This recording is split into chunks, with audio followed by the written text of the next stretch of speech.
Messi, Ronaldo and Salah. He's going to keep on scoring for Liverpool this season. Hopefully keep on scoring for Liverpool the season after. You can't be putting him in the same category as someone like Ian Rush. Why not? Hello and welcome back to this collaboration between This Is Anfield and The Late Challenge. Today we are talking about Mo Salah, and we're talking about whether, despite everything he has done in football, and in particular for Liverpool Football Club, is he still underrated by some? I just briefly want to explain why it says good luck Derek here as well. A friend of ours, Phil Keeley, his dad Derek, is having a triple heart bypass operation this weekend coming. He's a Red, he's been so since the Shankly days, he's a Dubliner. So put some nice things in the comments, good luck Derek for the weekend. Our thoughts are with you for that one, mate. Okay, so Mo Salah. So I wrote a piece on this for Love, Follow, Conquer. I've always, how can you not be a fan of Mo Salah? His first season for Liverpool, he scored 44 goals. And that was the most goals from a Liverpool player since Ian Rush scored 47. So there is the start of the conversation of the thing I used was to compare it to the New Musical Express's Godlike Genius. Mm-hmm. Mo Salah is a godlike genius. Mm-hmm. Someone I know sent me a comment that they'd seen online from a Red who said, you can't be putting him in the same category as someone like Ian Rush. Why not? It's funny. Do you want to carry on or do you want me to interrupt at this point? Jump in. I think it means we end up having an argument on the same side against all these other people because it fucking pisses me off. Good. And I think we do, as you were talking then, I was thinking straight away, what we should do is another show where we get some of these people on. One of my uncles is one of them. So we'll get him on and say, just run us through that, please. Just run us through the argument because honestly, and I've been I used to be a fucking lawyer, right? We were trained to look at both sides of the argument. Yeah. So you could, no matter what you were on, I remember the first time they did that to us in uni, they were like, right, these are the facts of this case. You'd be like, what do you think? And everyone just put their hands up for what they thought. And they were like, right, you're arguing the opposite. So if you thought the guy's guilty of murder in this imaginary scenario, you're now his defense. And at first, I can't do that. And they were like, well, we're going to train you how to be able to look at the other side of the argument. So I became very good at that because that's what I was trained to do. And there are certain things in life where I'm like, nope. That's and this is one of them. Yeah. So sorry, I was trying to picture what my uncle says. And Joe, there's things like, they say things like, his touch isn't as good as it could be. His finishing isn't as good as it could be. He hasn't scored as many goals as Ian Rush. He's scoring less than he used to. You're like, sorry, wow. These are all nonsense points. Literally that's on the numbers. Spoiled football fan. It is 100%. The argument of a spoiled football fan. He's godlike, but he's not as godlike as a bigger god we used to have. You're like, the record goal scorer in the history of the club. Yeah. Of all time, at the history of a great football club. Mo was fifth on that list. And let's be clear here. He's not fifth. We're talking about who he's behind, but let's talk about who he's ahead of. Yeah. He's ahead of other godlike footballers. What I don't get about it is, when there was the big debate about, is he going to go to Saudi and all that kind of thing, and you saw things like he's 31 trend on Twitter because so many people were saying he's 31. So what? Yeah. Look at the ages of Messi or Ronaldo or who's the one who's at Barcelona? Lewandowski. He is in their category for fitness and ability. So, he's fine. He's going to keep on scoring for Liverpool this season. Hopefully keep on scoring for Liverpool the season after. I think he might go then. I can't see him signing another contract if he is indeed around then. But, that's not a consideration for me. He's 31. He's a match winner. He's the superstar. And for me, there's nothing at all, and there never has been anything sort of divisive about him. So, if we were sat here talking about Suarez, now I think you've got more of a debate there. And I've always made it very clear where I am on that debate. People can Google my name and his name, and you might find an unsavoury term that comes up because absolutely brilliant. Skill-wise, one of the best to ever play for the club, but not in terms of how he acted while he was playing for the club.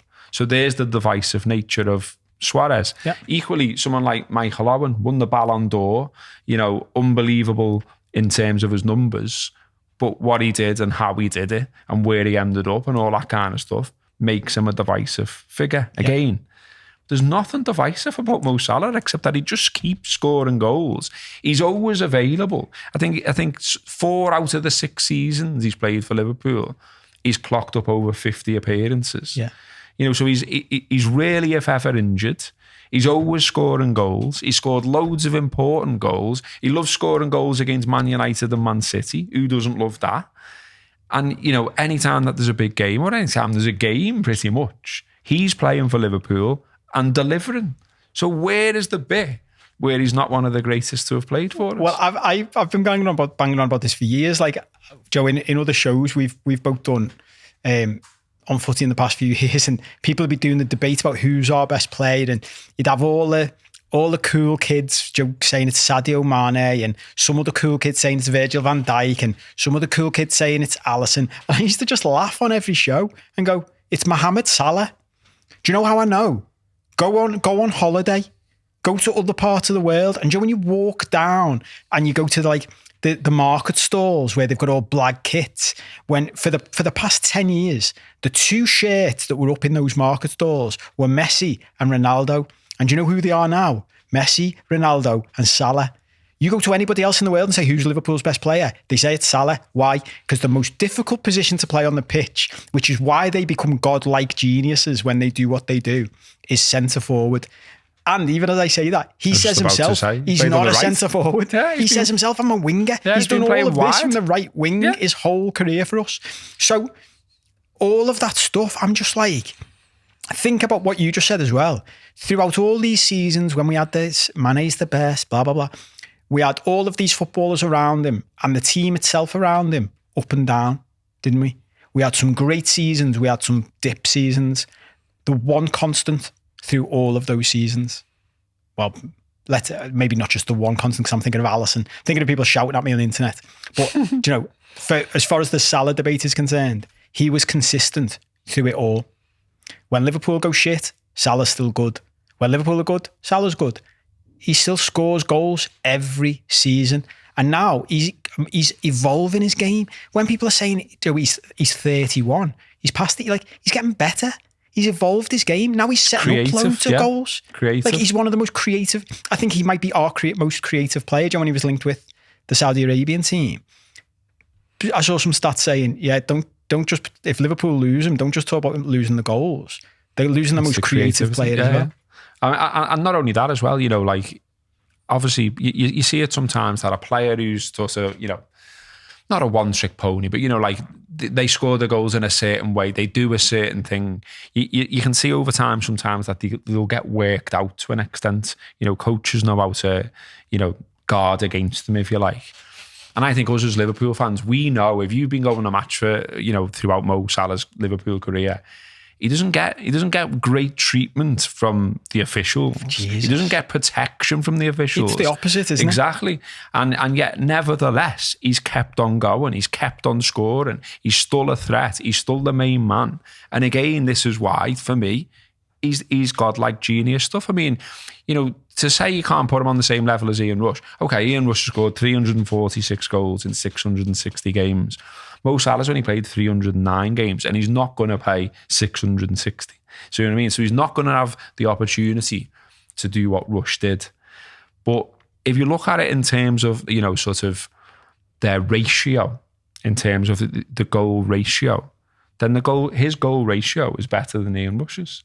So if he'd have played for us long enough, there's an argument to say he might have got up there. And let's put it in context as well. The side that Ian Rush played in, and who he was with, who he was playing alongside. He played in a side that dominated English football.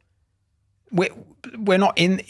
Mo Salah is not in that same side. He's been in a very good side and a brilliant side at times, but he wasn't in Ian Rush's dominant side. He wasn't in the equivalent of what Man City are now, dominating the league, dominating games week in, week out. Imagine him in that type of side where, like we've seen with the numbers Haaland's posting for City. Salah's had to do all of this. And with what you said before, no protection from referees, being targeted by opposition teams. The number of times we've seen teams double up on him. Yeah. Literally play 2 left backs to deal with him. And still he finds a way of coming through. Well, on that, and I made the point in the piece that I wrote as well, he comes in first season and, okay, he'd played in the Premier League before with Chelsea and then gone away again. And there were a lot of doubters, by the way, when we signed him. A lot of people saying, I'm not sure he can cut it. And definitely no one was saying he's going to come into Liverpool's side and score over 40 goals in his first season. I think the other thing to talk about is the context of what he come into. We talked on Monday about, Jurgen Klopp and his legacy and, how good he is and his best games for Liverpool. And that's all out there if you missed that show. And we talked about the context. Then we were saying, what type of side did Ferguson take over? What type of side did Wenger take over? What type of side did people in the past, Bob Paisley, take over? I think one context that you've got to put him coming in and scoring 44 goals in his first season is that in the 3 seasons that preceded his arrival here, the top scorers at Liverpool had been Coutinho, 14 in 16-17, Sturridge, who got 13 in 2015-16, and Steven Gerrard, who got 13 in 2014-15. So that's the sort of Liverpool that he's arriving into. Those type of numbers were getting you top scorer. He comes in and scores 44 in his first season. Second season, it's 27, then 23, then 31, then 31 again. He scored 30 last season. He's off the market this season. And you literally had people saying, cash in, share his goals around, play Ben Doak, play Harvey Elliott. I can't get my head around that point of view. For me, it ties into what we said on the previous show talking about Klopp and the problem with him and the bar he set himself that then he gets measured against. I think it's the same with Salah. When people just say, sell him and share his goals around, you're like, oh, it works like that, does it? Do you know what I mean? Like, it's always baffled me this with footy fans and the simplicity of football. You're like, like Jurgen Klopp gets paid millions of pounds a year to manage Liverpool. If it was that easy, why don't you go and do it? Like, just go and do it. If that's how you solve the problem of a star striker, think about every football club. Like, we talk about Everton a bit on our other show and like we laugh and blah blah blah. Look at what they desperately need. They desperately need a lad who can score a goal. So did Chelsea. Yeah, exactly. And they spent a billion quid in 2 seasons or whatever it is. Yeah. It's not that easy to get lads like Mo Salah. And that's the other point of just being spoiled. We've got a phenomenal record at this football club. The fact that we've got him after losing Suarez, and we had Suarez after losing all the lads that had gone before him, Torres, Fowler, Owen. It's like we've just been spoiled so much that I think people just go now, yeah, there'll just be another one. Just go and find another him. And you're like, wow. Yeah, maybe you should think back to, Balotelli, Lambert, these type of lads that we had coming in. Exactly. And not just our club, by the way, mate. Like, think about, you've just mentioned Chelsea. I've mentioned Everton at the other end of the scale. Man United. Like, all of these sides, what would they give to have Mo Salah in their side? What would they have done to have him years ago? Well, maybe there's a wider thing here because, I saw something and I didn't have this written down or anything, but you just triggered something I spotted the other day. So, a lad I know who went home and away for years watching Man United, he shared something the other day online about Wayne Rooney. And now time has passed since he's retired and all the rest of it. And he said, I can't believe, bear in mind, he's top goal scorer for Man United. Yeah. And he was like, I can't believe watch this clip, look at how special he was. And he said, and I can't believe that there were people that were going to United matches at that time giving this lad shit. And so that made me think when you just said that, is there just a societal thing? Is there a thing of following a successful football club, which both United and Liverpool have been historically? Is there a thing, I said it before about your uncle, whoever it was, is there a spoiled football fan thing here where you're not realising what you've got at your club now, and when he goes, maybe you will? Yeah, maybe that. But do you know what? I'm sitting here and I was going to say to you, what do you think it is? And there's a little thing in my head goes, but when you mentioned Rooney then, I thought, is there a thing, and this might sound like an awful thing to say, is there a thing about the way a footballer looks? Like, and I remember, was it Ian Graham, the stats guy, when he first came to Liverpool? I read a Boss, I think you might have sent it to me, but you'll have probably read it. Boss article about him and scouting players. And he said, when we scout players, we look at the statistics. He said, this is what I do from my thing. We look at statistics before we watch the player. He said, because humans are full of biases and we are all influenced. And this is massively in Moneyball territory. I was going to say, yeah, because there was another thing about like always picking blonde pictures or something like that. Exactly that. Like there was this fella and he had, I think it's in the movie, like he had unbelievable stats and people were like, nah, he just doesn't look like a baseball player. And the fella who was with the stats guy was like, I don't give a fuck what he looks like. Yeah, he's a bit like awkward, but he's fucking boss at throwing and catching. And that's what we need. Yeah. We need a lad who's boss at throwing and catching. And is there just a thing where like, when we look at someone, because what Ian Graham was saying in that thing is like, the way someone runs can influence whether you think they're a good footballer or not. Because if they look more athletic, if they look more pleasing on the eye, we like them more. And that is just a human thing in life. Like I remember seeing a thing years ago, it sounds like it's off on a tangent, but it's linked. John Cleese documentary about humans, the way we treat each other. And he was saying how like very, very attractive people often don't develop a personality in the way other people do because we are naturally all nicer to good looking people. And we don't talk about that. It's not something we ever talk about during discrimination stakes. We're nicer to good looking people and we're not as nice to ugly people. And you're like, that's mad, isn't it? That's just an inbuilt human thing. So is there a thing in that? Like Wayne Rooney never looked like a cultured centre forward. He looked like a fella who plays Sunday League footy and smokes. Looked like a lad from Croxteth. Yeah. Yeah. But was one of the best footballers of all time. Yeah. And is there just something in that? Like they don't fit the image we've got. But then, do you know what? Someone might go to me, well, Ian Rush. What about Ian Rush? Just bagged loads of, but then maybe you just score so many goals. I don't know. I don't know. It's just difficult, isn't it, to understand? And I do wonder whether, like in later years, there's the appreciation that I think some of us feel he doesn't get and should get. Will that develop then? I mean, the other side of this, the thing to say about this is I have seen people saying the underrated thing, not just me, not just us for this show. We're not doing it for the sake of it. There is a counter argument to say, like, he's got at least 2 songs for Liverpool that are like banged out on the regular. There are plenty of people who go to all the games who were like absolutely gutted with the idea that we'd even consider selling them.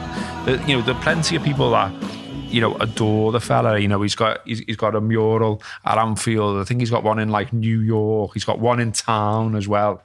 Like you say as well, he's on the backs of shirts everywhere and things like that. So there is plenty of respect for him. I just don't think, and maybe this is my bias. And look, without getting to psychologist chair type thing, you as a Liverpool fan, you want to hear your players talked about on a certain, like for me, like there was to go off on a tangent for a second. There was like this sigh of relief from me over the weekend or last week or whatever it was when I saw what Paul Scholes had said about Steven Gerrard. Yeah. Because I kind of thought, wow, this is what I've been saying for years to fans of other clubs. And they've gone to me, no, he's not as good as you think he is. And I'm like, no, he's better. He is. He's brilliant. He's a legend. And to have Paul Scholes himself come out and say, well, what I did for United, Gerrard could have done that if he played for United. What Gerrard did for Liverpool, I couldn't have done that. And it was like, thank Fowler type of thing. Do you know what I mean? Yeah. Finally, it's been said from his mouth. Now, could Lampard do the same thing, please? And then all of those debates are finally put to bed. But it's funny you should say, isn't it? Because it ties into what you've just been saying. I think one of the most, I know people talk about punditry and stuff like that, but one of the most fascinating things about recent years in punditry is the likes of Scholes, Lampard, Gerrard, Ferdinand have become pundits and talked quite openly about stuff, haven't they? And you do just have more people just going, yeah, Steven Gerrard was unbelievable. Whereas, Scholes couldn't have said that while he was playing footy. No, obviously he couldn't not, have come out and gone, oh, Steven Gerrard's probably better. I couldn't do that. So you do get that hindsight thing, and maybe that does change. I was just thinking as you were talking, the thing we don't know is, and we can't see, and maybe this is just a modern era thing as well, were the fellas saying that about Ian Rush and we just don't remember. Do you mean with the fellas in the boozer saying well, about definitely Ian fellas Rush? who were saying that when we signed them, because they played a British record for a teenager for him, didn't he? Yeah. And then, you know, he was like a bit of a shrinking violet, didn't like the banter in the changing rooms, all of that kind of thing. And there were people saying he was a flop. Yeah. And like, to the point where he's gone in to Paisley, hasn't he, and said, let me go. But it's interesting, isn't it? Because the way we know about like humans now and football fans, I'd be amazed if all of those people who were like, he's a flop, then years later had completely changed their mind. Yeah. Some of them would have still stuck to that. Nah, he's not that good. I remember a story from an old fella I used to know, and he said like his dad, the week we won, he was just negative all the time. The week we beat Palace 9-0. He said he came into the pub after the game saying we were shite. And everyone was like, Christ. what? And he was like, we were shite. We missed that chance. On another day, Joe, they'd have scored this and this and this. And then, Joe, weeks later, we got beat 4-3 by them. And he was like, see, I told you. And you're like, mate, just enjoy your life. We just won 9-0. So I just wonder whether there's some of that. Is what we're seeing is just a natural effect of everybody being able to get their voices heard now. So you're always going to get... Because actually, I said to you the other week, didn't I? Like, what is it we want? If we think he's underrated, what is it we want? Because everybody I know, apart from like other, and it just sticks in your head, doesn't it? The one fella who says to you, he's shite, sticks in your head. Yeah. Whereas if I think of everybody else I know who's a Liverpool fan, and not, we're and wired. Say to them, we're wired to look we're wired to remember hear the that. negativities, Yeah, aren't exactly. we? But if I thought about everyone I know who's a football fan, even pundits, and go, what do they think of Mo Salah? They all go, he's unbelievable. Yeah, I mean, maybe it's because of the likes of the numbers that he does and the status he has. Certainly, you know, Middle East, he's like, you know, like I've holidayed in Egypt. I've been to Qatar to watch the World Club Championship, and like to see how much he was revered there, like that's kind of like, well, that's what it should be like here. You know, in my head, but it's not going to be, is it? Because, you know, there it's about the individual, it's about the star. Yeah, well, Man United fans aren't going to revere him like that. Everton fans aren't going to revere him like that. They might say in the pub when, you know, they're amongst themselves, oh, it's brilliant, him, isn't he? Wish we had him. Yeah. But they're never going to let that out to a cop-out. They're never going to put that online where a red could see it. So, you know, there's that aspect as well. I mean, I was thinking, you know, even like you look where he is now on this list. He's 5th in the all-time list of goal scorers for Liverpool. He's recently surpassed Gerrard, and next up is Billy Liddell, and he's only 40 goals ahead of Salah. So it's like you know, if he sticks around, it's a realistic target for him. Certainly, you know, you could imagine him scoring 30 odd this season because that tends to be around the mark he scored. Certainly, last couple of seasons. And then if he's there to see out his contract, well, you can see him becoming the fourth on that list and beating Billy Liddell. And when you think about Billy Liddell, obviously I didn't see Billy Liddell play. I'm not old enough. But then I've spoken to lots of our fellas, and I used to sit in the main stand for years, and I sat in the paddock. And so you had lots of our fellas in there who would go on about Billy Liddell and would say, oh, it's unbelievable, you know, and, you know, Bill Shankly said he had everything. And, you know, he's got to have been special if the club was referred to as Liddlepool. And you know, Salah's about, or potentially going to knock him off a list, go above him. And there's all the players, like you said before, all the players he's already above. He's above Fowler, he's above Owen, you know, he's above Gerrard. Okay, Gerrard is a midfielder, but, you know, the kind of like the company he's rubbing shoulders with, and this is in modern day, like I don't know, like the respect for him should be off the charts. No one should have wanted to have sold him in the last window. Nobody should have wanted him to go to Saudi. Nobody should want like 150 million, because, well, then what do you do with that? You know, I seen a tweet about it which was absolutely spot on, saying like, you know, it's easier to have talent on your books than go and get it. Yeah. Because every transfer comes with a risk, doesn't it? And I think what would have happened, and look, this might still happen, you know, he could still go in January, he might go next summer, or he might choose to see out his contract. They're the sort of broad 3 choices he's got. When we do get this money in, I don't think we're going to go and spend it on one player, are we? It's going to be like, we'll get someone for there, someone for there, someone for there. And look, the net gain from that might be great. And it might be good for the squad, and it might be part of, you know, Liverpool Mark II under Klopp and all the rest of it. But I'm going to be sad that he's not playing for us anymore when he goes. Me too. And well, as you were saying that, then I was thinking, is all of that as well part of us all just being sort of retrained to know that this is the way the club runs now, and actually getting 150 million quid for him and reinvesting it is better than him going on a free in 2 years? Is that all part of it? Like, if we all knew that he might leave on a free in 2 years and we'd go out and buy those lads you're talking about, if we all knew that would happen, would anyone want 150 million quid for him? Or is that just part of it? Is that part of the game now that we know is the game? So we sort of comfort ourselves. And is there an element of people just preparing themselves because they don't like being upset anymore? Do you know, we've talked about this when we lost Torres. After Torres, yeah. And I remember all of us of our generation were just like, I can't do this anymore. I can't fall in love with another footballer. So maybe everyone's just preparing themselves for another footballer they love leaving.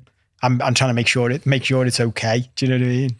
I just wanted to sort of go, reiterate some of the stats that I was touching on before. So I mentioned the strike rate. So Rushy's games to goal ratio is 1.91. And, I've grown up, and I'm sure you have as well, where it was sort of always deemed that 1 in 2 was good. Was a good strike rate for a top striker. So obviously Rushy's better in that 1 in 2. Roger Hunt's is 1.73. Salah's is 1.64.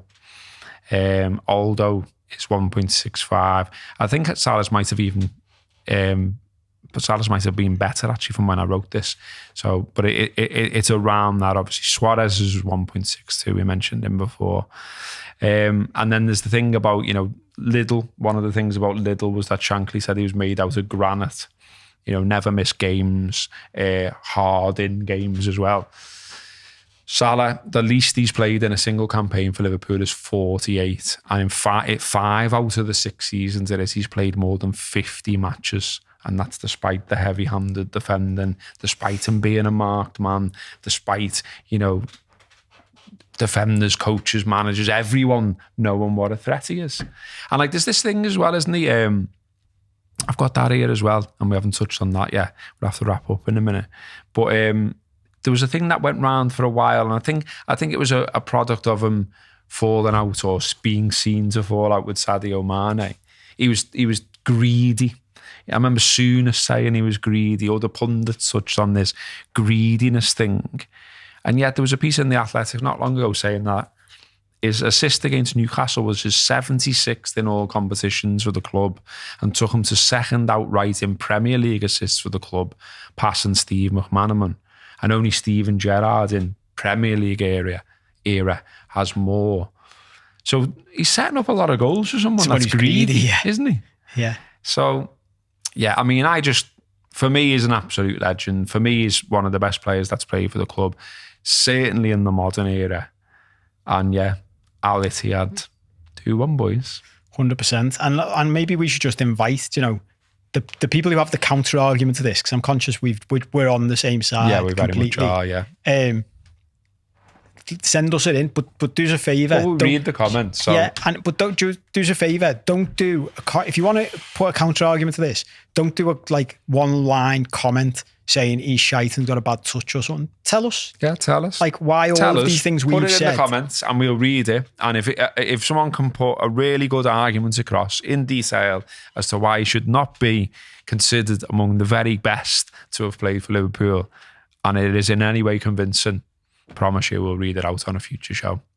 But that has been another one from the collaboration between This Is Anfield and the Late Challenge podcast. Do check out the Late Challenge as well as This Is Anfield. Like this channel, like our channel, get involved on the socials, and look out for us next week. We'll be back. Up the Reds.